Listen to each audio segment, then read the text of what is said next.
2 дена пред крвавиот упад во собранието, среде бел ден, 15 припадници од специјалната единица Тигри имале вежба во македонската опера и балет, тврдат наши извори вработени во МОП. До нашата редакција изворот испрати и фотографија на која може да се видат неколкумина припадници на Тигрите, вооружани како ја напуштаат хорската сала Империјал. Според нашите информации, специјалците влегле преку подрумот на МОП, па преку хорската сала Империјал продолжиле низ долг ходник кој ги дели гардероберите на уметниците. Тигрите вежбале во македонската опера и балет околу 1 час.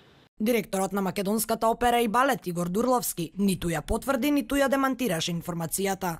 Не можам да ви давам информација од таков карактер. Ве молам, обратете се кај надлежните органи. Телевизија 24 испрати прашања до Министерството за внатрешни работи, зошто се одржувала вежба токму во МОП каде директорува организатор на протестите и зошто таа единица не беше активирана за спасување на пратениците за време на упадот. До овој момент не добивме одговор. Познавачите кои ги контактиравме велаат дека често се извршуваат вежби на специјалците, но тоа најчесто се прави во реални или слични објекти на оние за кои постои потенцијална опасност. Дали од овие причини МОП наместо објект за опера и балет се претвори во сцена за вежби на специјалните сили, останува отворено. Шефот на МОП Дурловски денеска не беше расположен за повеќе детали.